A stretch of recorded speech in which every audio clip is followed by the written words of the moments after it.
Huwag yung kayong magkadisgrasyahan tayo niyan. Sinasabi ko yung madidisgrasya kayo.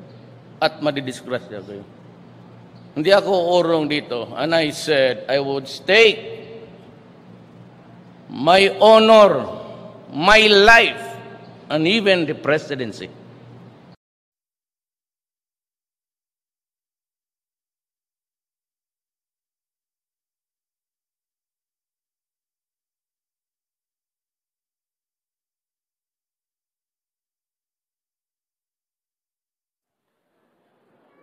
Ladies and gentlemen, we're pleased to announce the arrival of President Rodrigo Roa Duterte, Republic of the Philippines, Commander-in-Chief, Armed Forces of the Philippines.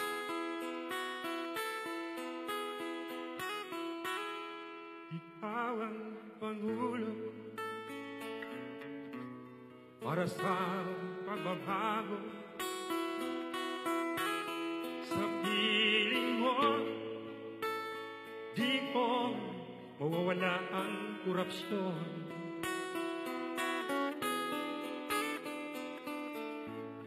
Tayo na Pilipinas, tayo na at magbago.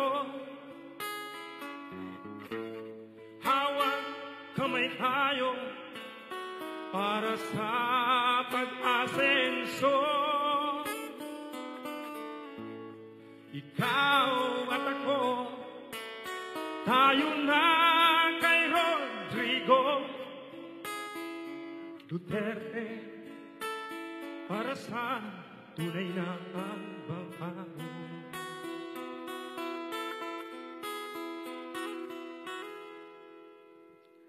We shall begin with the ceremony.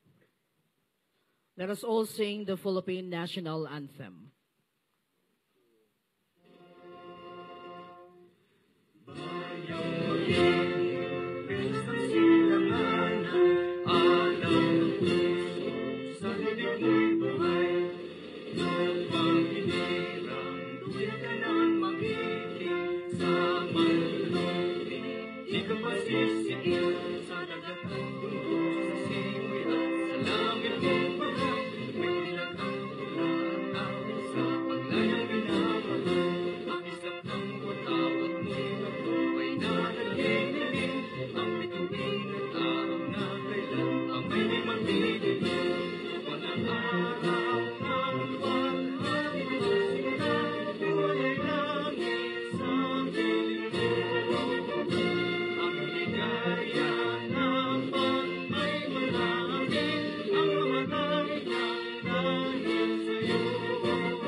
Please remain standing for the invocation with the Chief Chaplain Service, Armed Forces of the Philippines, Brigadier General Tirso A. Dolina, officiating. Trust in the Lord with all your heart. Lean not on your own understanding. In all your ways, acknowledge the Lord, and He will direct your path. From the book of Proverbs. Let us pray. Almighty God, source of all graces and blessings, in humility we adore, praise, and thank you as we raise the attention of our minds and the devotion of our hearts to your sacred presence in prayer. With optimistic spirits, we convene for the change of command and retirement ceremony of the Commanding General of the Philippine Army. Sanctify this event, O God, with your blessing, for this is a testament of our deep faith in you, as we live our oath and our mandate to protect the people and to secure the state, and this tradition of succession ensures the leadership for the accomplishment of our mission. And so we beseech you, O God, to inspire us, so that each one will derive from this ceremony the enlightenment, the moment, and the memory that we envision.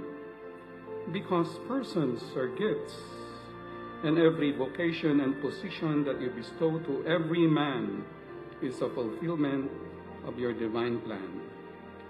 And we believe everything, O God, happens for a reason, because the future is in your hands. So accept, we beseech you, O God, our sacrifices and accomplishments in the past, and our plans and initiatives for the future.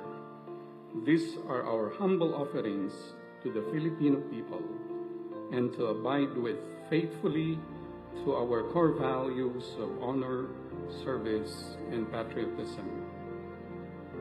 With sincerity, we implore your distinct benediction on our Commander-in-Chief and President Rodrigo Roa Duterte.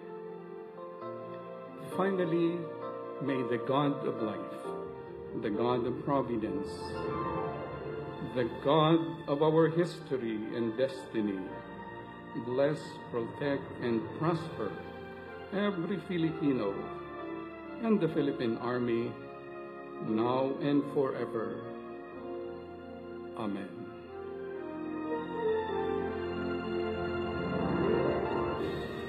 Thank you. Please be seated.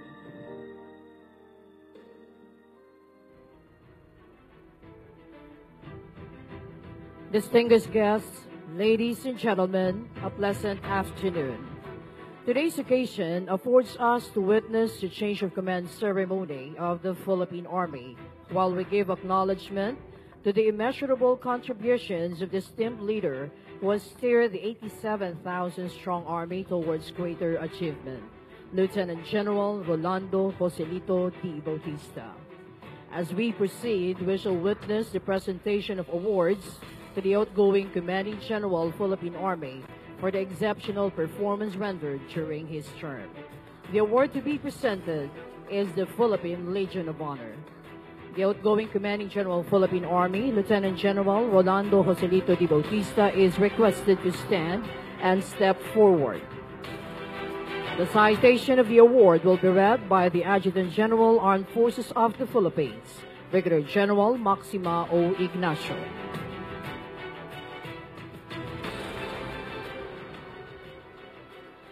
Republic of the Philippines, Department of National Defense, General Headquarters, Armed Forces of the Philippines, Camp General Emilio Aguinaldo, Quezon City. General Orders Number 1173, published on 11 October 2017. Award of the Philippine Legion of Honor, degree of Commander. By direction of the President, pursuant to Paragraph 282B, Section 1-2, Chapter 1, Armed Forces of the Philippines, Regulations G 131-054, General Headquarters, dated 26 June 2014. The Philippine Legion of Honor in the degree of Commander is hereby presented to Lieutenant General Rolando Joselito Bautista, Officer DAS 9303, Armed Forces of the Philippines, for eminently meritorious and valuable service rendered in a position of major responsibility as the 59th Commanding General, Philippine Army, from 05 October 2017 to 14 October 2018. Imbued with outstanding leadership, professional competence, and managerial acumen, Lieutenant General Bautista steered the Philippine Army towards the fulfillment of its mandate. His tenure was marked by a deep focus in enhancing the current capabilities of the Philippine Army as a more effective and reliable force provider of the armed forces of the Philippines. Noteworthy achievements, among others, during his watch are on doctrines. It includes the promulgation of 9 manuals that gave emphasis on the development of Army personnel. On organization, 10 infantry battalions, 1 Scout Ranger battalion, and the Philippine Army Legislative Board were organized, as well as merging of units. Local and foreign trainings were availed to include the command's participation in the AFP Joint Exercise Dagat, Langit at Lupa. On capability upgrade, the Army issued 609 various mobility assets and the completion of 5 Philippine Army modernization projects. On information systems, the Army completed the Division Tactical Operations Command Information and Communications Technology Enhancement Project. On civil-military operations, efforts to complement the combat and intelligence grounds were piloted through radio broadcasting system and loudspeaker operations. On humanitarian assistance and disaster response, the command provided assistance during the Mayon volcano eruption in Albay and in the aftermath of the Marawi Rebellion. On transformation, 9 Army major units attained institutionalized status in the Army governance pathway, and the Philippine Army was inducted into the Palladium Balance Scorecard Hall of Fame. By these achievements, Lieutenant General Bautista earned the respect and admiration of the Philippine government and the Filipino people. By order of the Secretary of National Defense, Official Carlito G. Galvez Jr., General, Armed Forces of the Philippines, Chief of Staff, signed Maxima O. Ignacio, Brigadier General, Armed Forces of the Philippines, the Adjutant General. President Rodrigo Roa Duterte is requested to present the award to be assisted by the Secretary of National Defense, Delphine N. Lorenzana. Please rise as we witness the presentation of award.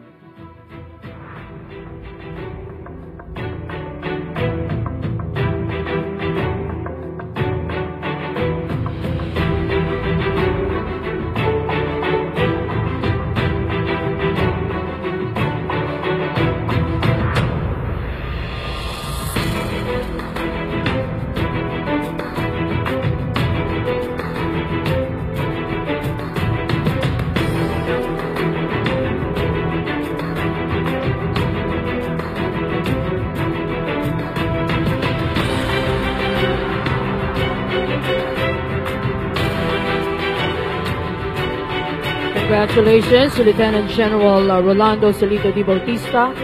Thank you to the President and to the Secretary of National Defense. Please be seated. We shall move on with a change of command ceremony. The Adjutant General, Armed Forces of the Philippines, Brigadier General Maxima O. Ignacio, will read the relief and designation orders. General Headquarters, Armed Forces of the Philippines, Camp General Emilio Aguinaldo, Quezon City. General Orders Number 1175, published on 15 October 2018. Section 1, Termination. Designation of Lieutenant General Rolando Joselito Bautista, Officer DAS 9303, Armed Forces of the Philippines, as Commanding General, Philippine Army, is terminated effective 15 October 2018. Section 2, Designation. Major General Macairog Sabiniano Alberto, Officer DAS 9568, Armed Forces of the Philippines, is designated as Commanding General, Philippine Army, effective 15 October 2018. By command of General Galvez Jr., Official Gaudencio C. Collado Jr., Vice Admiral, Armed Forces of the Philippines, the Deputy Chief of Staff, Signed, Maxima O. Ignacio, Brigadier General, Armed Forces of the Philippines, the Adjutant General. The outgoing Commanding General, Philippine Army, Lieutenant General Rolando Joselito Bautista, will read and sign the order for his relinquishment of command.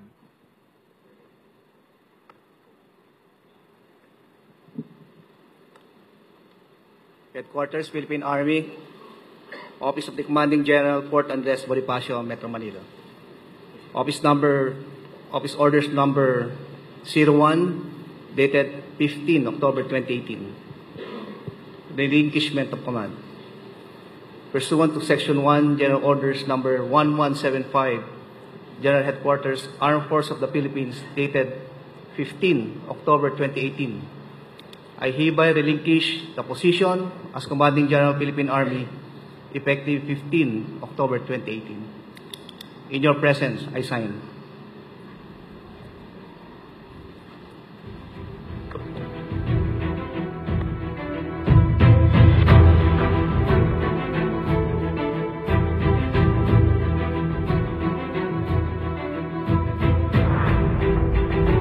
The incoming Commanding General, Philippine Army, Major General Macairog S. Alberto, will read and sign the order for his assumption of command.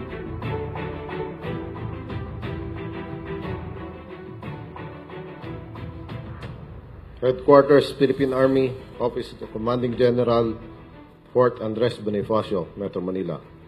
Office Orders Number 2, dated 15 October 2018. Assumption of Command.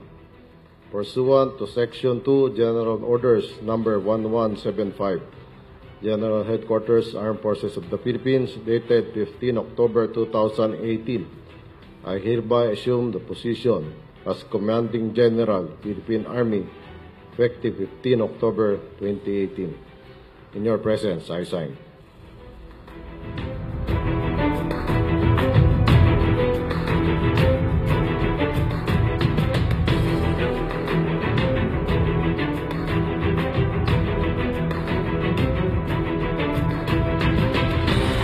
We shall now witness the handover of the command symbol to be presided by President Rodrigo Roa Duterte. Saber is a symbol of responsibility that goes with command and authority. It is closely associated with military leadership. The saber remains to be handed on by the outgoing to the incoming authority, along with the surmounting power, prestige, and significance it embodies.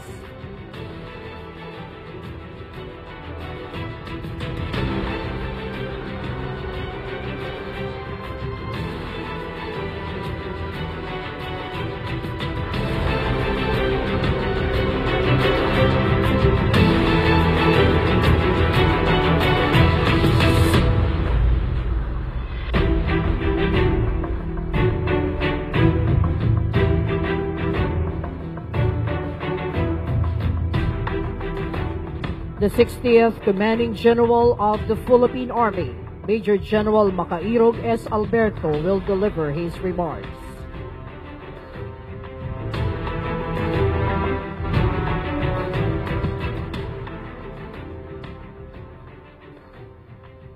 First of all, let me acknowledge our guest of honor speaker, the Commander-in-Chief, President Rodrigo Roa Duterte, the Secretary of National Defense, Honorable Delphine N. Lorenzana, the Chief of Staff, Armed Forces of the Philippines, General Carlito Galvez Jr.,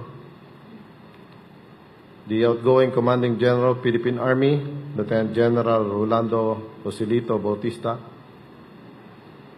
Let me also acknowledge the other guests present from Malacañang officials, Executive Secretary Salvador Mediadea, Executive Secretary, Christopher Lawrence Go, Special Assistant to the President, Secretary Jose Roberto Martin M. Andanar, the Presidential Como Operations Officer, Colonel Jose Ariel Nembra, Brigadier General Oliver Artus, SMA to the President, Yusek Lorraine May Badoy from PCOO, From the Department of National Defense, Lieutenant General Ernesto G. Carolina, the Administrator of the Philippine Veterans Affairs Office, the Major Services Commanders.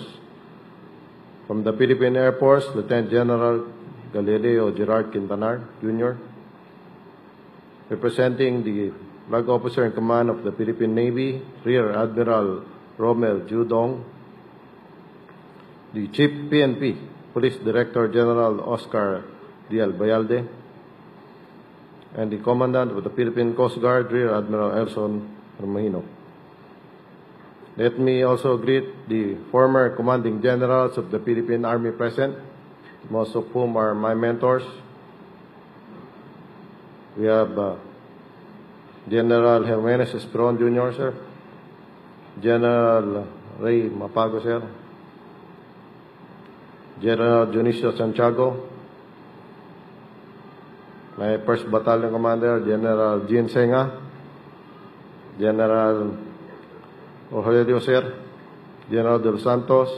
My other battalion commander also, General Noel Cobales. My mentor, General Bong Ibrado, sir. The idol of the Special Operations, General Art Ortiz, and General DCA, Hernando DCA Rivera, sir, and General Dobby Miranda. Unified Commanders present, Philippine Army Major Unit Commanders present, to my family and relatives, special guests, stakeholders and friends, Chief JUSMAG and Foreign Affairs, Foreign Attaches present, PMA Sandiwa class of 1985 and their ladies, and of course, the PMA Sinagtala class of 1986 and their ladies. Members of the HPA General Staff, Personal Staff, ISAFP officers,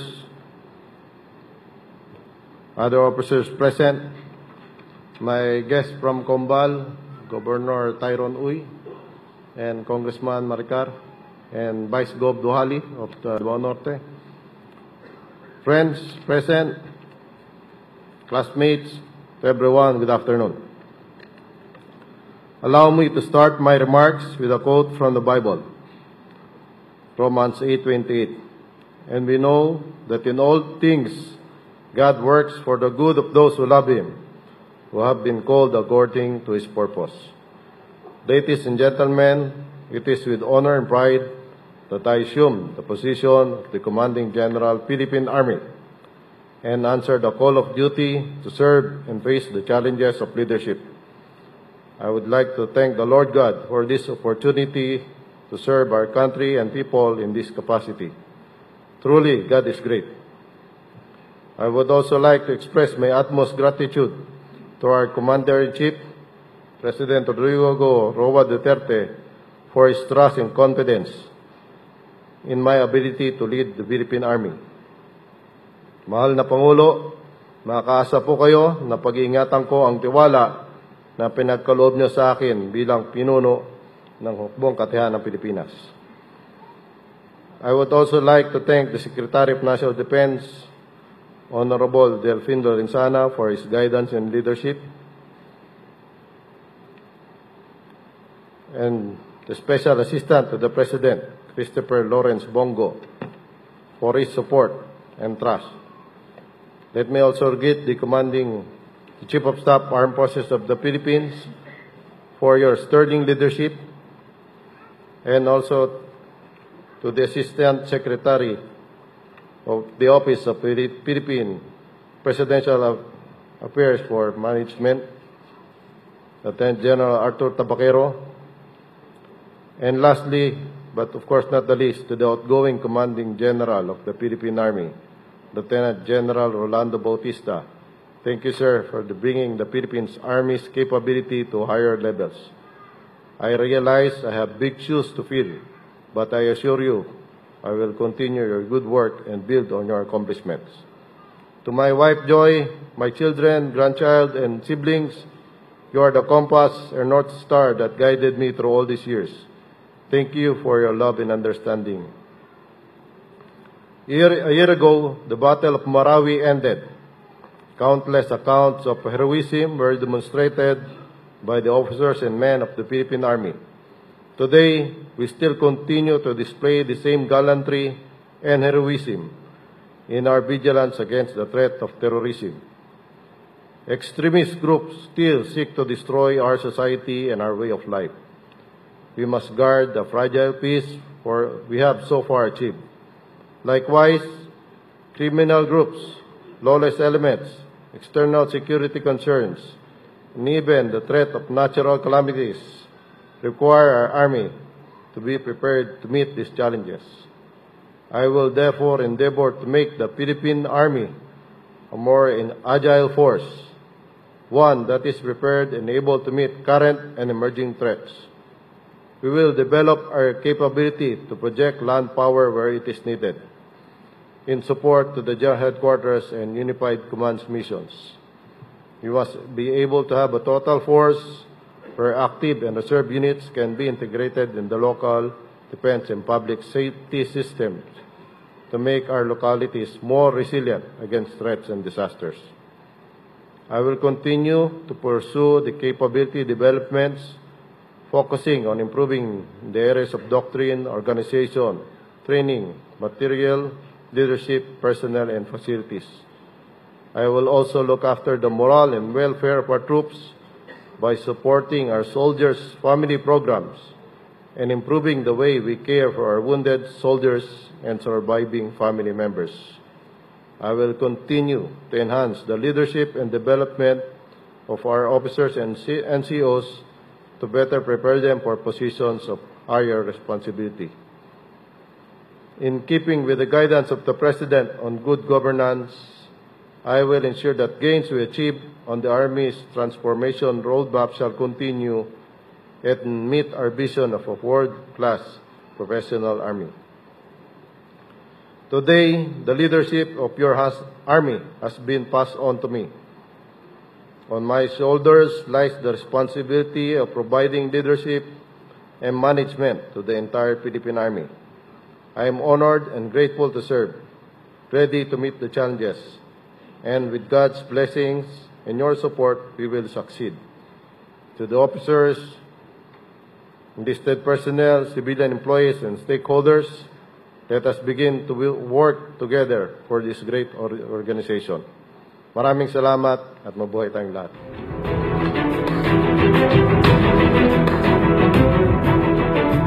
Thank you very much to the new Commanding General, Philippine Army.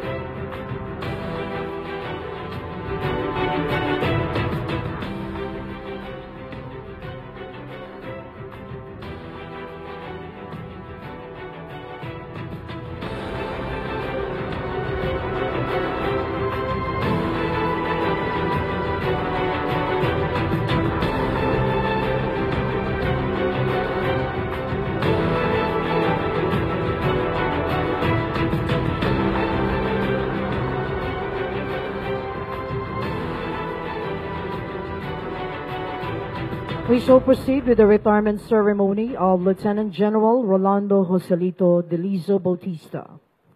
We would like to request Lieutenant General Bautista, sir, to stand and step forward as the retirement order is read by the Adjutant General, Armed Forces of the Philippines.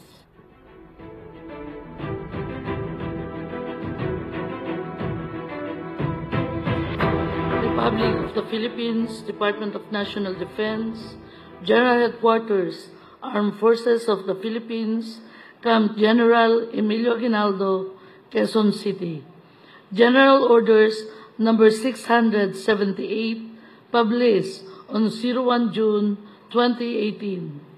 Compulsory retirement, pursuant to Sections 5A and 17 of Presidential Decree Number 1638 as amended and in consonance with Presidential Administrative Order Number 150, dated 04 January 1990.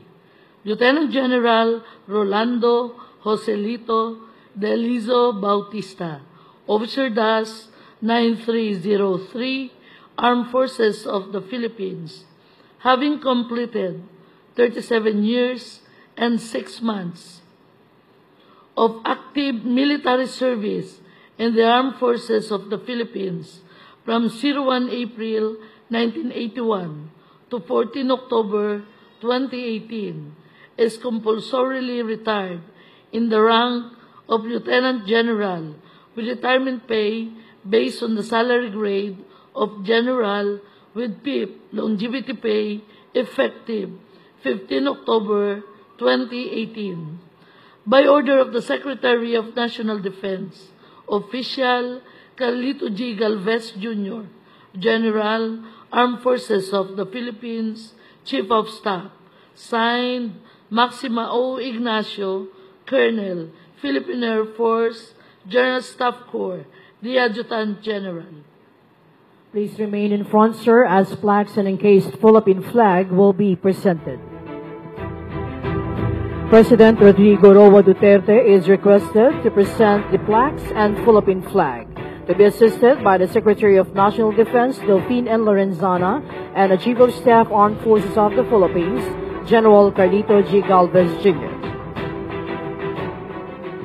The command plaque is presented to Lieutenant General Rolando Joselito Bautista, O-9303, Armed Forces of the Philippines, in grateful acknowledgement of his eminently meritorious and valuable service as Commanding General, Philippine Army, from 5 October 2017 to 14 October 2018.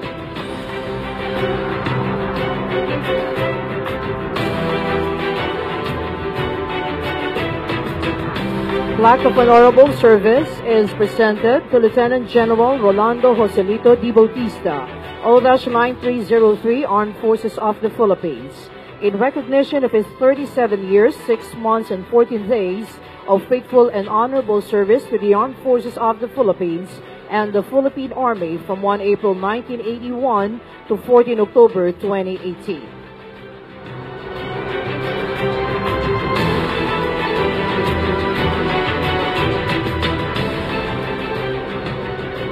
Next time, the encased Philippine flag will be presented. The symbol of aspirations and existence as men and women in the noble profession of arms, the Philippine flag. The encased Philippine flag is presented to Lieutenant General Rolando Joselito Bautista.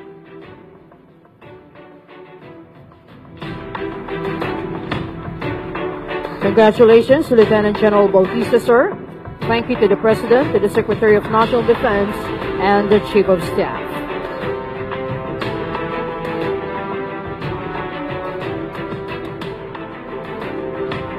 Ladies and gentlemen, let us now hear the valedictory address of the immediate past Commanding General of the Philippine Army, Lieutenant General Rolando Joselito Bautista.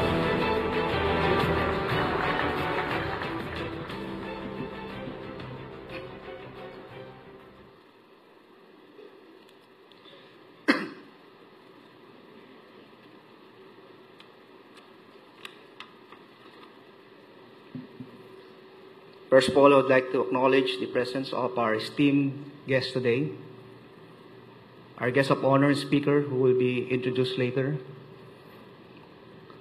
Executive Secretary Salvador C. Medialdea, Special Assistant to the President Christopher Lawrence Bongo, officials from the Department of National Defense headed by no less than Secretary Delphine Negrillo Lorenzana, and wife, Ma'am Edith. The National Security Advisor, Hermogenes Esperon Jr., Major General Macairog, Alberto, the new Commanding General of the Philippine Army, and wife, Jessica. Other distinguished Cabinet Secretaries present, the Chief of Staff, Armed Forces of the Philippines, General Carlito Galvez Jr., and wife, Marisa.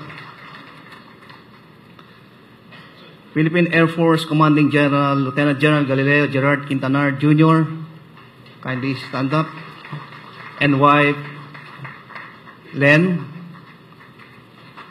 Flag Officer in Command, Philippine Navy, Rear Admiral Robert M. Pedrad, represented by Rear Admiral Romel Ong, Philippine National Police Chief Police Director General Oscar Albayalde. We also have here today the commanders of the Unified Commands. Kindly stand up to be recognized.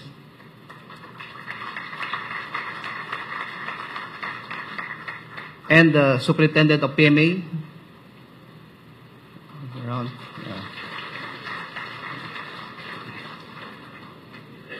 Members of Team Army headed by the Vice Commander, Major General Robert M. Arevalo, and Chief of Staff, Major General Danilo Chad Isleta.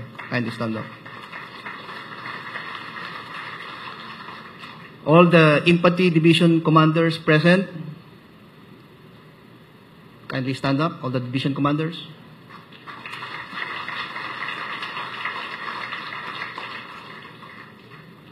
The former pillars, former commanding generals of the Philippine Army. Sir, kindly stand up, sir.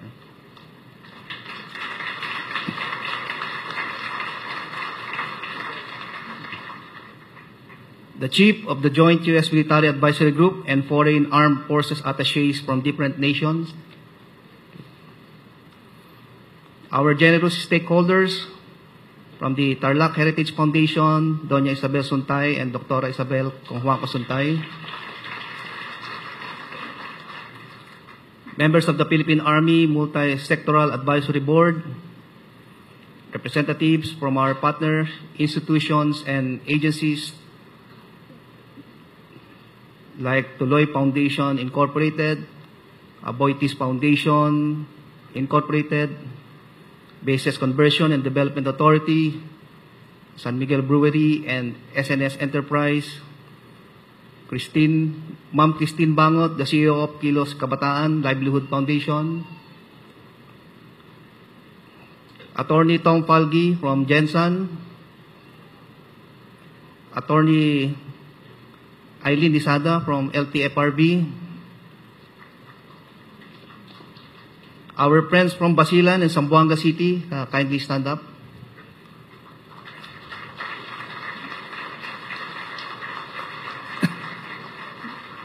Thank you. I am also thankful to Habitas, the civilians, whom we have helped in getting out of the main battle area in Marawi City, Father Teresito Chito Soganov, and 3 other rescued hostages, Dinah, Ruby, and Archili. Kindly stand up.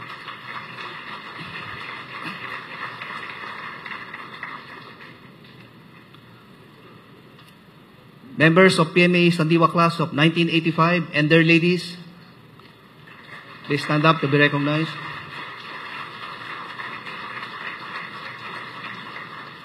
Thank you. Members of PMA Sinagtala class of 1986 and their ladies.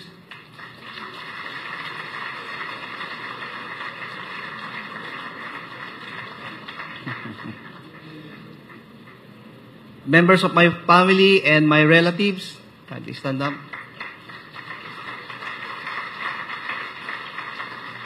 Classmates from Elpidio Quirino High School, batch of 1979.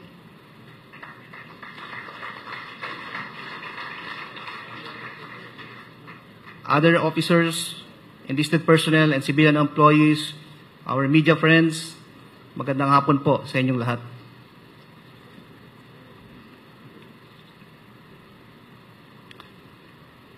Being plucked out of an infantry division to be the 59th Commanding General of the 95,000-strong force of the Philippine Army last October 5, 2017, capped a major milestone in my 37 years of military service. Never in my wildest dreams did I expect to become the highest leader of this prestigious command. Truly, it was an act of the heavens and destiny that put me here. A word I recall no less than our Commander-in-Chief has been fond of saying in his early days as the President of the Republic. While 2017 was a year of challenges for the country's security forces, the ingenuity, unity, and firm resolve of the Filipino people solidarity and brotherhood of nations, cohesiveness, combat readiness, adaptability, inventiveness, and the invincible spirit of our security forces, coupled with our respect for our Muslim brothers and sisters, led to the speedy resolution of the siege of the Islamic city of Marawi. Terrorism will always be the enemy of humanity and the product of poverty.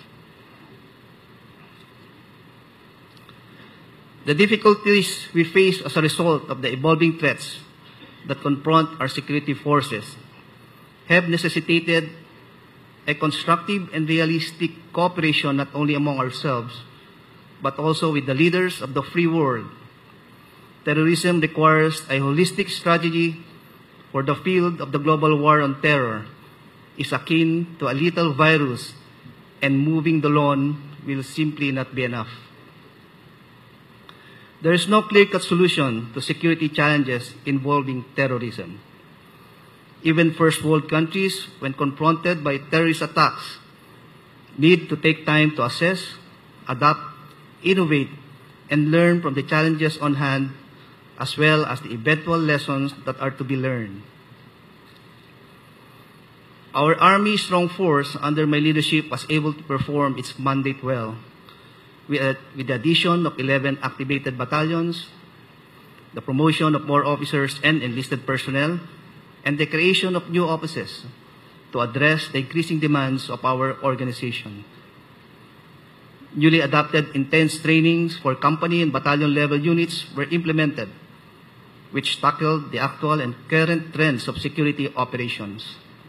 Likewise, we have enhanced our capabilities with new facilities and medical equipment, the upgrading of the communication capabilities of the Philippine Army major units, and making readily available logistical supplies such as ammunitions, organizational equipment and supplies, and mobility assets. We have beefed up our training programs for our reserve force and elevated the readiness levels. The setting up of the Operations Research Center, or ORC, of the Army has enabled us to compile, circumstantiate, and analyze our operations. This first-hand database obtained by the ORC from the collective experiences of our men and women in uniform has enabled your strong Army to formulate relevant guidelines, address organizational and systemic issues, and highlight techniques or innovations of our personnel which have benefited all of us. Your professional Army has ensured its interoperability with the other major services by supporting and actively participating in the AAP joint exercises and committing the Army Special Operations Units to the AAP Special Operations Command. Social assistance programs for troops who were killed and wounded in action were implemented with access to speedy processing of claims by their loved ones. On 02 to 07 October 2018, a 13-man contingent composed of officers and enlisted personnel of the Philippine Army undertook a historic socio-cultural military experience in the Sovereign Republic of Vietnam in cooperation with our Lac Heritage Foundation and the Vietnam Ambassador. Our personnel interacted with the Vietnamese people in Hanoi and Ho Chi Minh cities during their visit and gained valuable insights into their way of life. After presenting the problem of the DND, Philippine Army lands held by BCDA to our Commander-in-Chief on 20 September, a draft presidential proclamation designating the area covered by the Clark Special Economic Zone, transferring these lands to the Department of National Defense Philippine Army, declaring a portion of the same no longer necessary for public use or service and open for alienation and disposition for long-term lease to support the AFP pension and other military projects, was presented by the Philippine Army Technical Working Group to Secretary Delfin Nogresana for his approval on 01 October. Secretary Lorenzana subsequently sent the draft presidential proclamation to the office of the Executive Secretary. The welfare and well-being of each and every member of the Philippine Army has always been a top priority of mine. The administration of Mayor Rodrigo Roa Duterte has elevated the status of the armed profession and professionalized it. Being in the service has taken on a new meaning, and the youth now find it a noble profession and a stable career choice. The tremendous outpouring of support for the heroes of the Battle of Marawi has awakened the spirit of nationalism, a barrage of applicants for the major branches of service of the AFP and the PNP. For this, we owe our thanks to our Commander-in-Chief for his untiring support for the men and women in uniform.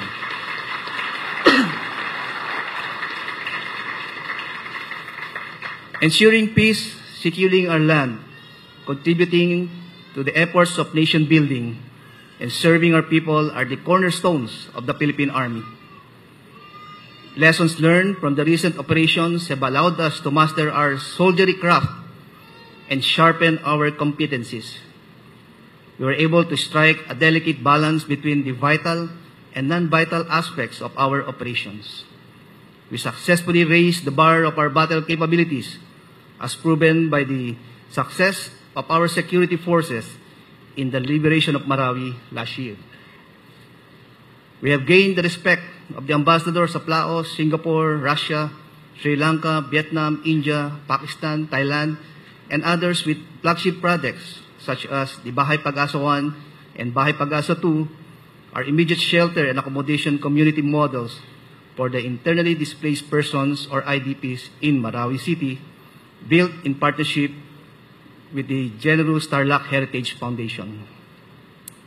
We continue to work with our stakeholders to further our aim of being able to make a difference in the lives of the communities that we serve to the delivery of culturally sensitive, peaceful, and progressive services such as community solar lights projects in the remote islands of Mindanao, one of which was inhabited by MILF returnees, Hardin ng Lunas Vegetable and Herbal Gardens in Marawi City, basic healthcare, water pumps, and others.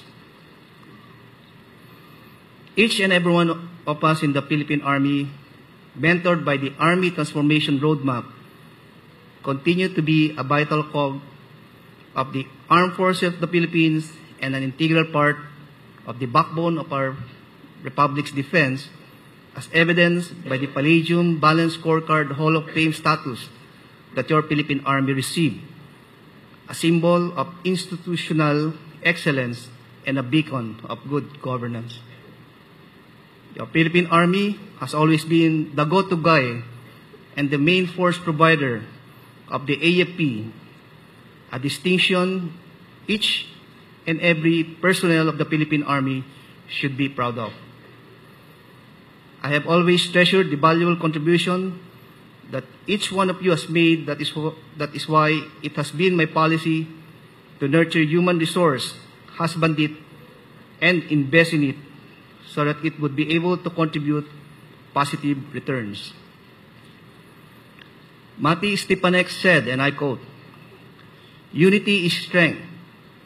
When there is teamwork and collaboration, wonderful things can be achieved." Unquote. When you shift your focus from the we to the me, the goal from team to self, you upset the balance of the whole. Consequently, the redistribution of effort impedes success, says Carlos Wallace. I believe our flag is more than just cloth and ink. It is a universally recognized symbol that stands for liberty and freedom. It is the history of our nation, and it is marked by the blood of those who died defending it. By Jan Thun. Let the flag of the Republic of the Philippines forever be a symbol of our nation's pride and our unity as a people. Sa bawat isa sa inyo, nakabilang ang kasama ng inyong abang lingkod sa hukbong katihan ng Pilipinas, salamat po at tanggapin po ninyo ang aking huling masiglang saludo sa inyong lahat.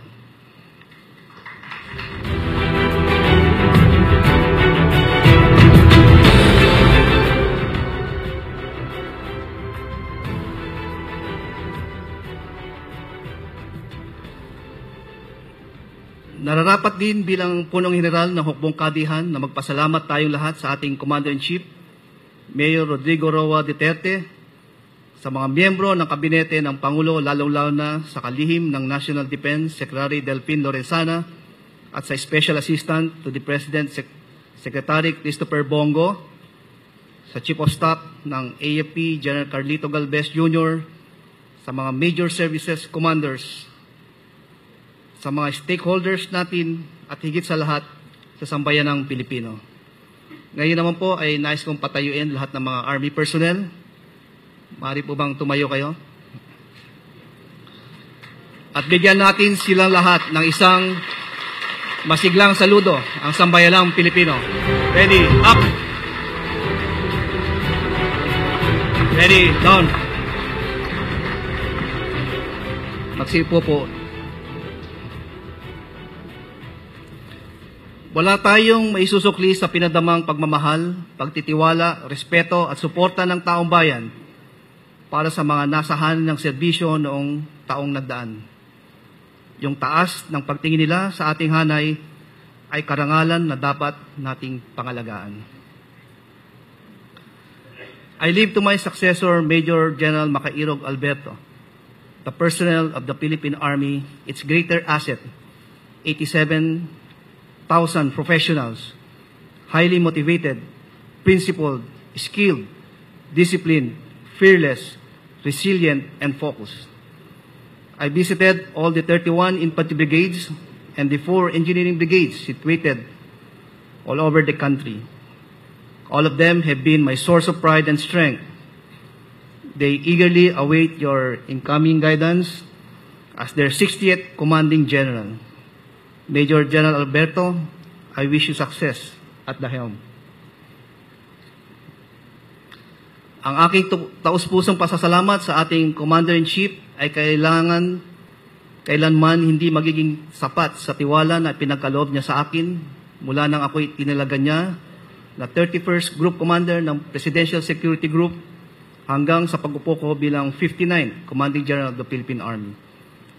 At this point, kindly allow me to submit my tour of duty report as the 59th Commanding General of the Army to our Commander-in-Chief.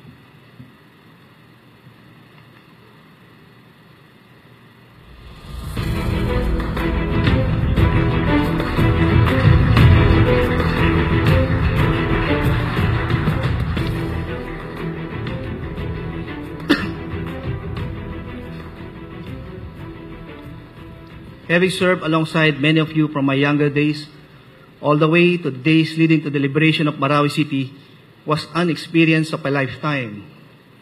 The hardships, trials, sacrifices, challenges, rejections, discomfort we all go through as we struggle to make it up the steep steps of the promotion ladder make us learn to value life itself. When death stares us in the face as we face enemy fires, improvised explosive device, landmines, among others, a gamut of mixed emotions runs through our minds that sends shivers down our spines.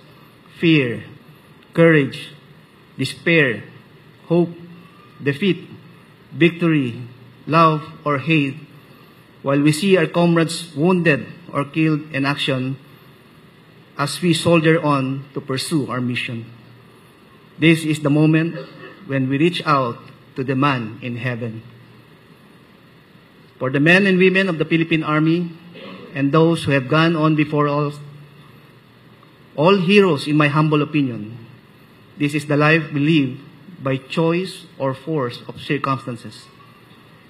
It is the life I have learned to love, and I would not exchange it for any other. For it is a life of service to country and to God, the noblest ideal any human being can ever aspire for. Thank you to my family for their love and prayers. Thank you to my MISTA for the camaraderie. Thank you to well-meaning mentors, superiors, former bosses, subordinates, and friends who have stood by me through the years. Thank you to the members of the Senate of the 17th Congress for honoring the heroes of Marawi with Senate Resolution number 109. Thank you to the ambassadors of peace-loving nations who came to Marawi to show their support for our government. As I prepare to leave the hallowed grounds of the headquarters of the Philippine Army and hang up my uniforms, allow me to thank the nation for the honor and the privilege of serving God, country, and the Filipino people for 37 long years. Indeed, what a journey my life has been dahil sa inyo pong lahat. Mabuhay ang hukbong katihan ng Pilipinas. Mabuhay po tayong lahat.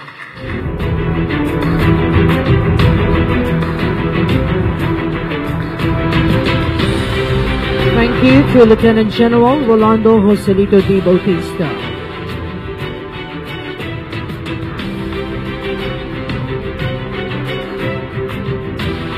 The guest of honor and presiding officer will now be introduced by the Secretary of National Defense, Delphine N. Lorenzana. Ladies and gentlemen, the President of the Republic of the Philippines, President Rodrigo Roa Duterte.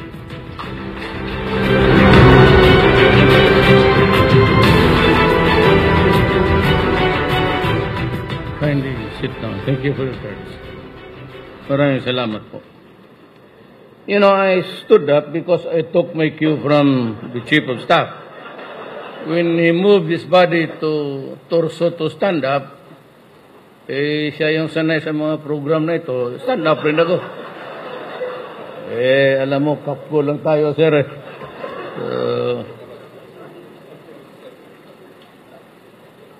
You know, I'll just briefly acknowledge the presence of the Executive Secretary Salvador Mijaldia, AFP Chief of Staff General Carlito Galvez Jr., and the Major Service Command. Sorry, sir, for the miscue. PNA Chief Police General Director Oscar Albayalde, sir. The new Commanding General of the Philippine Army, Major General Macairog Alberto, sir. The officers, enlisted personnel, and civilians of the Armed Forces of the Philippines, mga kasama ko sa gobyerno, mga kababayan. Today is another milestone in the history of the Philippine Army as we celebrate Lieutenant General Bautista's successful tour of duty as Commanding General of the Philippine Army. Early in his career, General Bautista has actively pursued and exhausted all means to defeat the ills that plague our society. As he bids this institution goodbye, his accomplishments speak well of how well he fulfilled this mission. During his stint as commander of the 104th Infantry Brigade and head of the Joint Task Force Basilan, he ably, courageously led the operations against Abu Sayyaf, another IS-inspired terrorists, resulting in the seizure of several enemy camps and the neutralization of two most dreaded foreign jihadists and bomb makers. Soon after, I had the pleasure of working closely with him, first time when he was the Task Force Davao Commander, and later he became the commander of the Presidential Security Group, and then as commander of the 1st Infantry Division that took part in the Marawi operations. Time and again, he has proven his commitment to duty, as highlighted by his valuable contributions to the liberation of Marawi.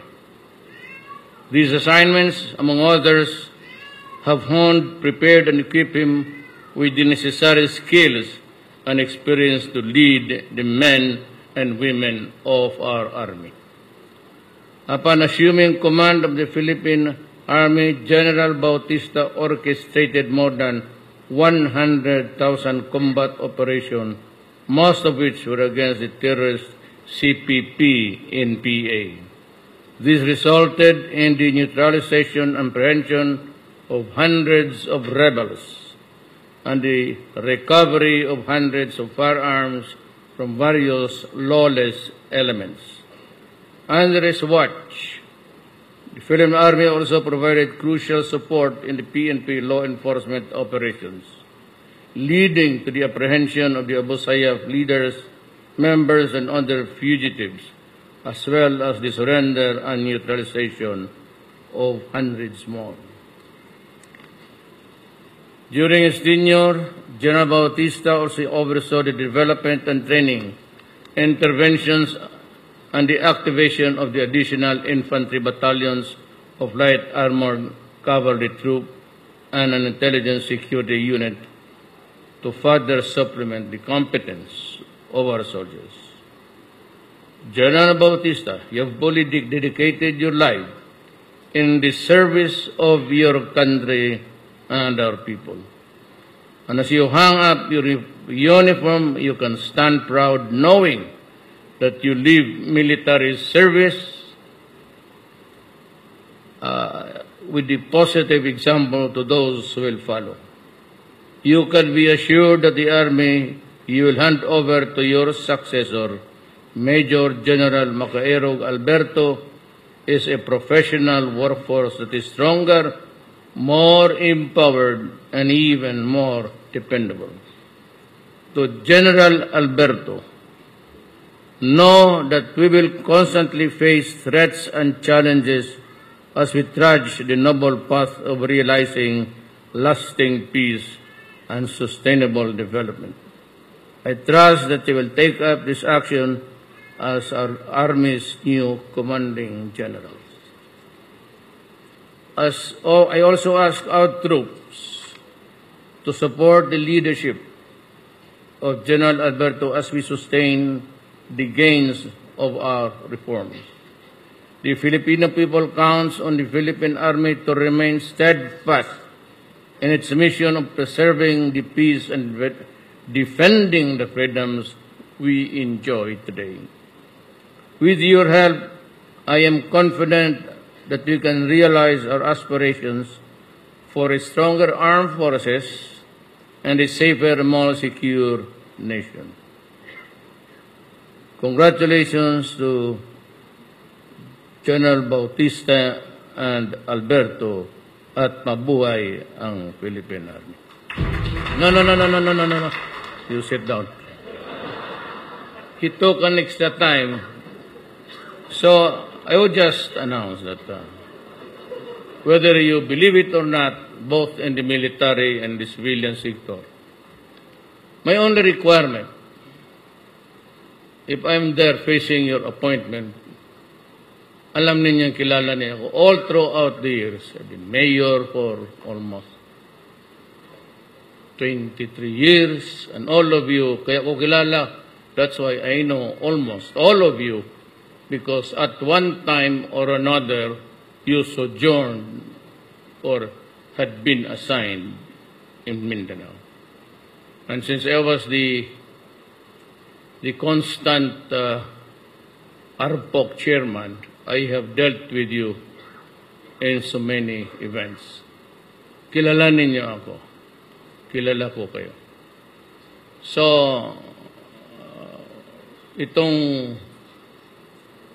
when I appoint you, I have only one. It's not friendship. It has nothing to do with that. Alam niyo yung Board of Generals, I promise that I will not tinker with your... I have yet even to call one cabinet member or one military or police officials. Alam ninyo yan. I do not make calls. And there is no transaction sa aking opisina table na transaction ng LRT, MRT, they do not reach my office. It begins and ends with Speron, with Lorenzana, with Mijaldia. I do not allow yung papel na pera, mga pera, transactions in government, ever to reach. Ang ano ko lang yung appointments ninyo, pagka itinaas kasi yung isa, itaas naman yung lahat. So another batch of papers. Sabi ko kay Bongbong, wala ba itong katapusan? Pag i-promote yung isa, kakarami niyang magdating na ganun kakapal. Sabi ko, sabihin mo Bong kay Delpin Lorenzana, wala nang promotion ngayon.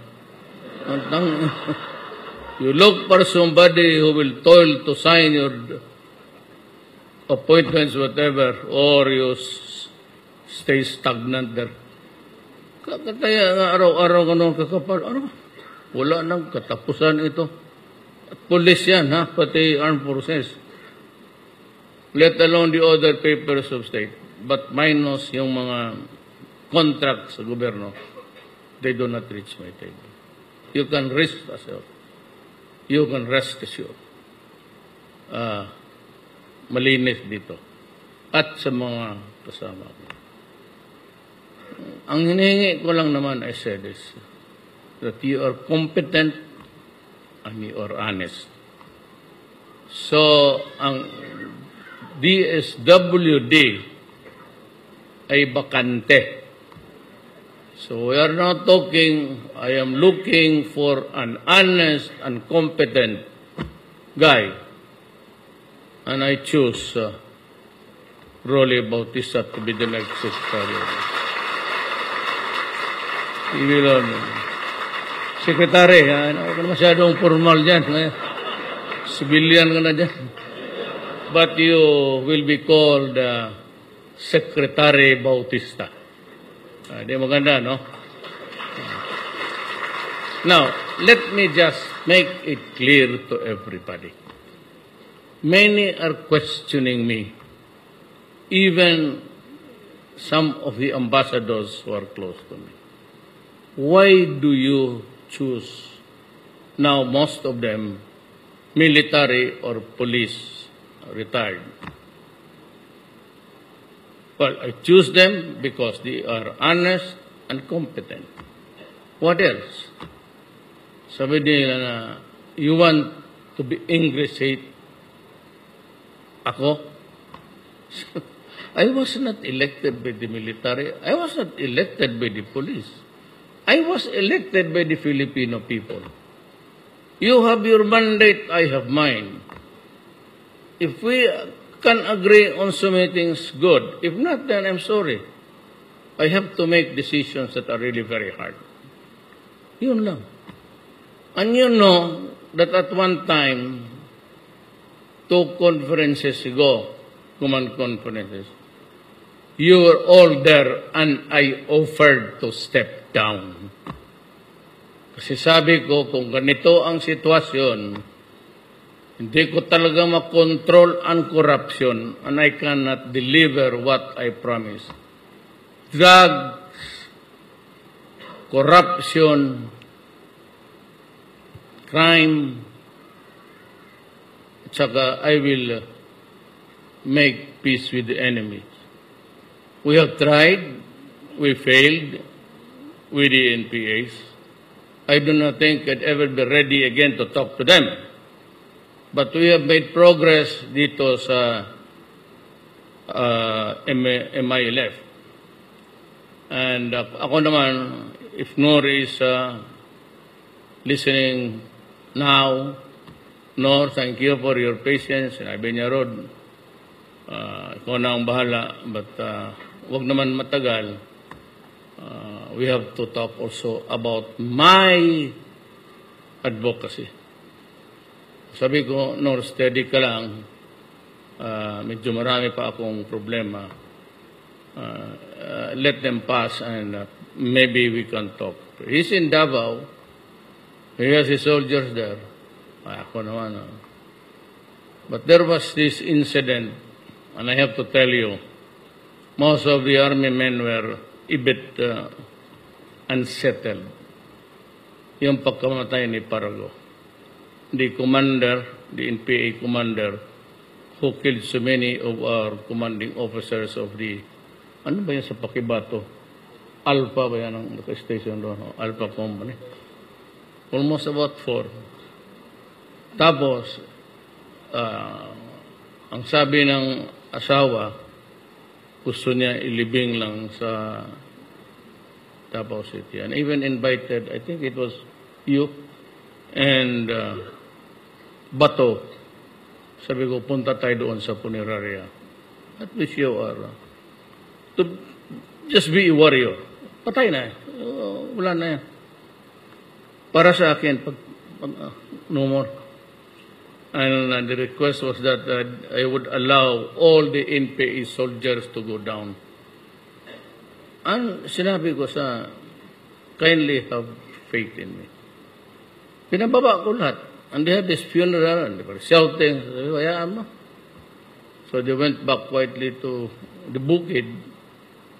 But you know, alam ninyo, kayong lahat, na all these years, pag may sa hostage na army, police, talagang ako yung pumupunta doon sa bukid. Ako yung pumapasok and I demand the release. Lalo na yung the last time was I didn't know that it was, one of them was a police woman. Na-capture sa Surigao. Sabi ko, paalis na ako. Nanalo na ako noon, Presidente. So, pasa mo yan sa iba. But kung nalaman ko yung babae, sabi ko, tinawagan ko si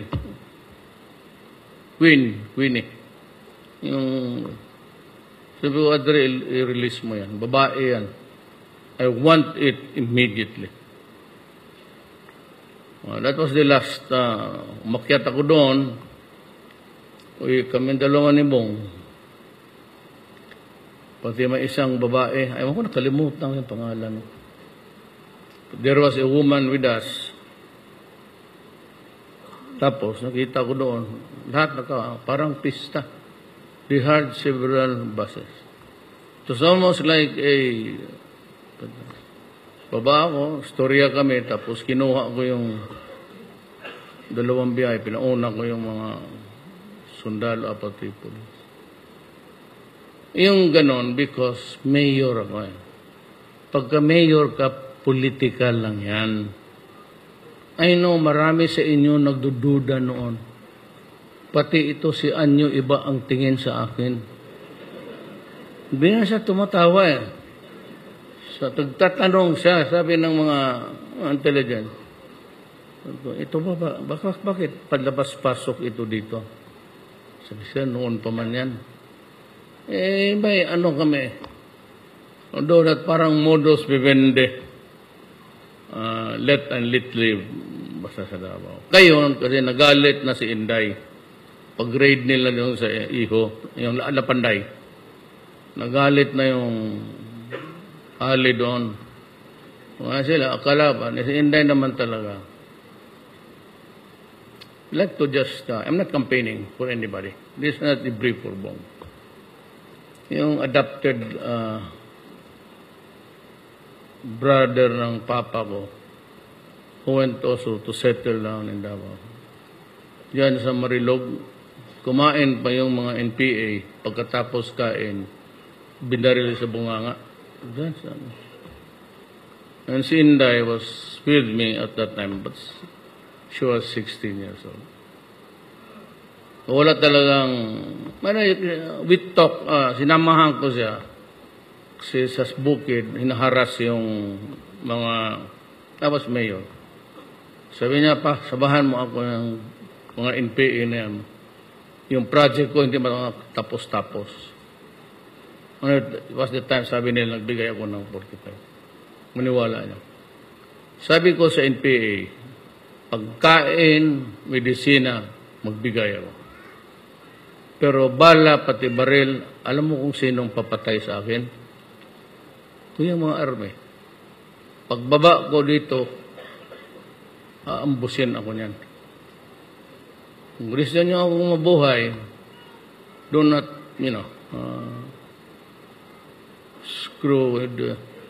screwed up with so many, Yan ang totoo. So, balik tayo dito sa, I do not think there will be talks again. Talks with Missouri will be forthcoming. Just give me time. Total, wala namang barilan doon. So, if there's a lull there, let it be. Bong is not my aide anymore. The moment he signed his certificate of candidacy, he ceased to be a government employee. Kumandidato siya. I'm not saying anything. Pero alam ba ninyo ang lulo ni Bong? Naglalaro ng golf. Dinaanan ng NPA, binarilin sa bunganga.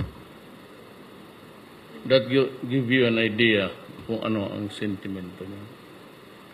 Wala akong sinasabi na botohan niya. And let us make a deal here, promise. We make a commitment to the Filipino people. This election, strictly neutral tayong lahat. The armed forces, the police, and the uniformed personnel of government, I am asking you not to indulge in partisan politics. Wala tayong susuportahan. Yung mga kandidato ko, ako lang because this is a political position. But I expect everybody to respect that constitutional prohibition. It's good for the country. And I will announce to the country now that we make a pledge. There will be an election and it will be an honest one. Nobody can use government resources. Not even Bong. I will not allow it. As a friend, I can invite him, but he should not. Of course, I will campaign for my candidates. Wala pa naman akong slate. So hanggang dyan lang tayo. And I hate to talk about politics in a crowd like this. Ours is a commitment to our democratic ideals. One is that the military and the uniformed police personnel should not indulge in politics. There will never be a time that I will talk to you. Kayo, si Rolly, pati lahat kayo, si Macairog. During election time when I was mayor, I never entered their camps. 1 year before, ayaw ko nang magbisita sa regional command, just to, I may have a very lousy mouth. But my values are quite good. Mga sabang, especially when it calls for the exercise of delicadeza. Ganyan ako. But I value friendship, I value loyalty, and nakalimutan ko ng central. Sandali lang, ganito yan. Bakit si Rolly? Bagay, gwapo. Siguro, gwapo ba nila sa kabinet lahat? With the addition of Rolly, ilan na kayo sa pila namang military?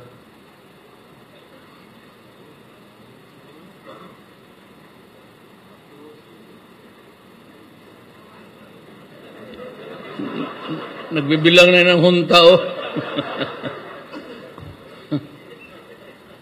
We will make this democracy work. Sabi ko, but bakit ako nagpili? This is not to, how do I term it? This is not to belittle or undervalue the services of the bureaucracy. Pero ako kasi, I have a very limited time with so many promises to honor. Alam mo yung bureaucracy, ha? At bago lang nangyari yan sa akin, kaya, yung makipagdebate sa iyo, alam ko yan kasi mayor ako eh. Pag sinabi mo yun, sir, hindi yan, ganito, ganito. Gawain mo lang. Sir, alam mo, recently ganun ang nangyari. Involving public funds, that it should not be identified yung disbursement to any particular person. Only government. Huwag mong ibigay dyan sa food distribution. You know, politics. To make it fair, level the playing field, kayo mismong taga-national. Kung ibigay dyan sa mga local, unang-unang bigyan nila yung tao nila, yung supporter. Yung kalaban nila, wala. And if you want to preposition the relief goods in their bodega, tangina. Wala nang maiwan yan pagdating ng bagyo. Pati yung biscuit. Sabi ko, no. The supply stays there. Somehow we will be able to deliver when the time comes. Ganun ako, I have learned my lesson, not when I was president, but when I was a mayor. Natanungin ko kayo, huwag na lang kayo magkinig ng mga military pati police. Tanungin ko Pilipino. Kung hindi ko nilagay si Del Rosario dyan, matapos kayang Marawi on time? Kung hindi ko inutusan si Roy, pati si Spy, si Anyo, matapos kaya ninyo yan? Hindi pa naman alam. Hindi niya alam yung sinabi ko sana. Hindi yan tumatawa eh. General, naka-division nung last. Hindi yan tumatawa pag pakilala. Si Carolina, pati si Mapago, nag-smile. Anyo, mahal masyado ang smile yan. Pero hindi niya alam, sabi ko, mabuti ito, stricto. Nabigla rin, sabi ko, tawagan mo si Bong. Sayon sa kanya na siya ang DILG. Yan, kung hindi si Simato yan, kung hindi si Anyong, malinis mo kaya ang Boracay? Iiwan mo dyan sa local official? Paano? Magprangkahan tayo. Posible kaya yan? Sabi ko kaya Anyo na pati Roy, I'll give you 6 months to clean Boracay.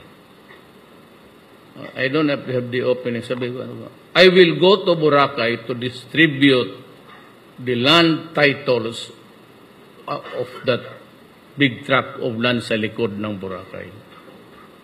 Kasi sigurado, papasok yung mga, wala naman, I have nothing to do with, pero kung ibigay ko lang naman dyan, maggawa sila ng mga condo, hotel, endless, Boracay can handle only so much. You overpopulate the swimmers there. You get shit in return. Ganun karami. So, kasabi ko, ang mabuti nito, they were speculating, ibigay ko raw sa mga Hong Kong, sabi ko, ibigay ko sa tao yan. There will be I will go there just to distribute the titles. I will not go there for a swim. Hindi kagaya kay Simato. Sabi ko, Roy, punta ka ng uto, linisin mo.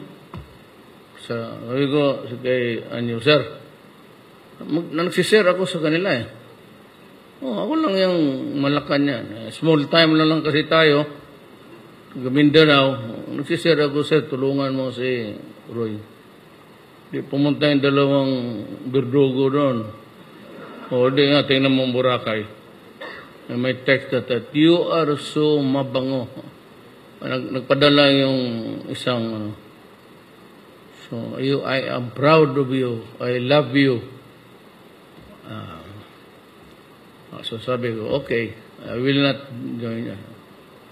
Alam na ninyo kung sino nagsabi, I'm so proud of you, I love you. Alam mo sino? Ay, bakit ko sabihin?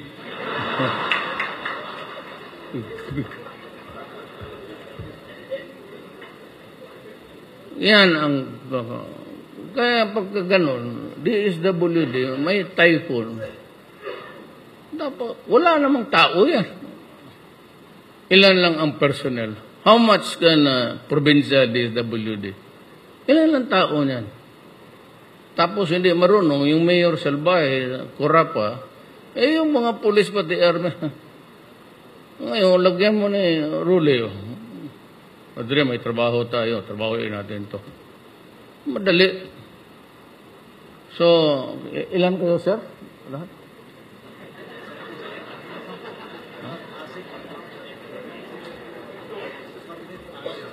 Mayroon pa akong isa doon no, sa yung nagkamali ng tindig na. Kakahiya tuloy si Rolly. Bakit apurado ito mga putang ina to? Gutom na siguro. Well, anyway, I'm sorry for that FUPA, call it. So yan ang message ko sa inyo. Selection, about my selection, and do not entertain that notion na nagpapalakas ako.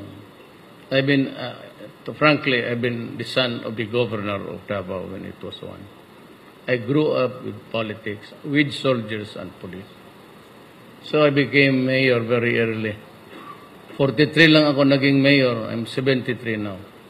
So you consider the years that I have to interact with everybody. So I love my armed forces. You'll never be found wanting. Sa tapang, pati sa lahat na hiningi ninyo, binigay ko na. Dumating na ba ang ano? Yung pinabili ko? Itong rinig sa mga uyab natin sa telepono.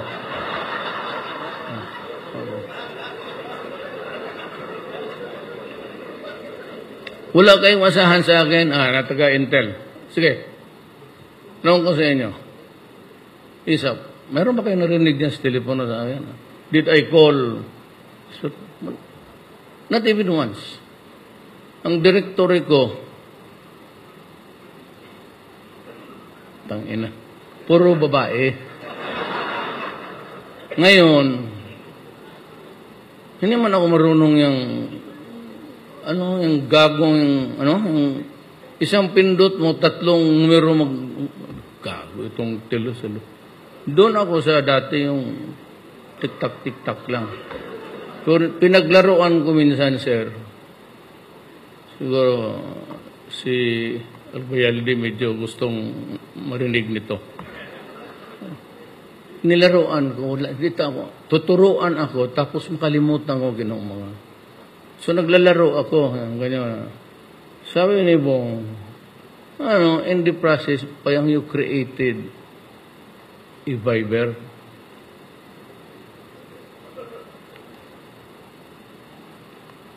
Yung isang kaibigan ko, birthday niya. So, tawag nila na bumirang. Yung parang galaw-galaw ka ng gano'n. Pero, created by hindi ka na kailangan mag-ano, magtindi ka, then bumirang pang anak ka na send all ko.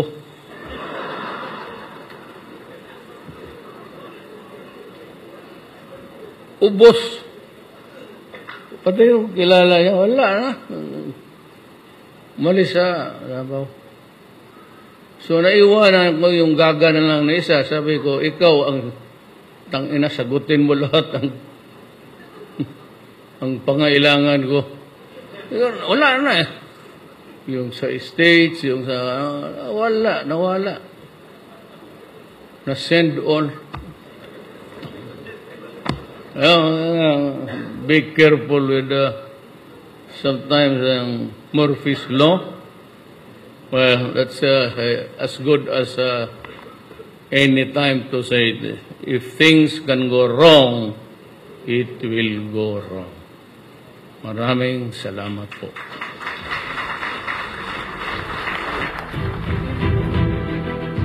Thank you very much to President Rodrigo Roa Duterte.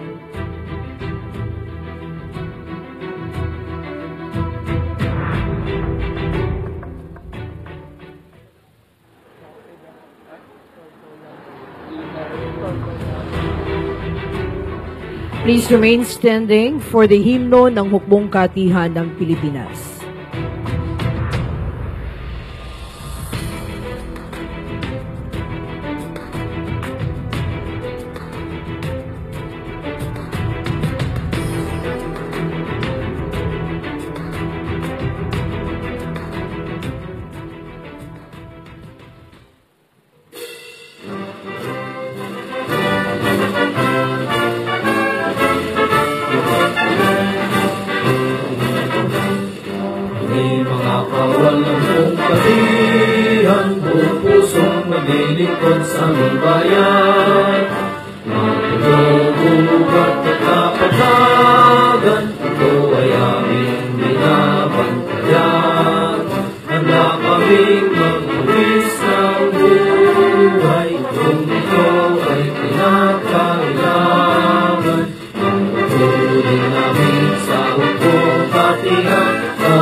Dito po nagtatapos ang seremonya sa pagpapalit ng pamunuan ng Hukbong Katihan ng Pilipinas. Sa ngalan po ng bagong namumunong general ng Hukbong Katihan ng Pilipinas, Major General Macairog S. Alberto, ng mga opisyal kawal-kawaning sibilyan ng Hukbong Katihan ng Pilipinas, marami pong salamat sa inyong pakikiisa sa okasyong ito. Meantime, please remain until the President has left the hall. And once again, congratulations to Lieutenant General Rolando Joselito Bautista. A very happy birthday, sir.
muli po ating palakpakan ang Pangulong Rodrigo Roa Duterte. Bawang Pangulo,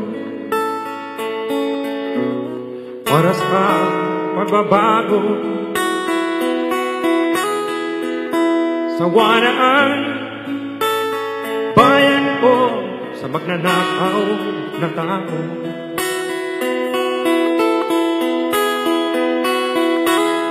Madilim na kahapon, ikaw ang mag-aahon sa piling mo. Di ko mawawala ang korupsyon.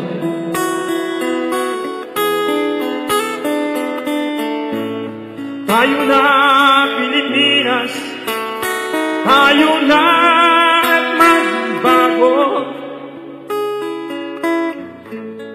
Hawak kamay tayo para sa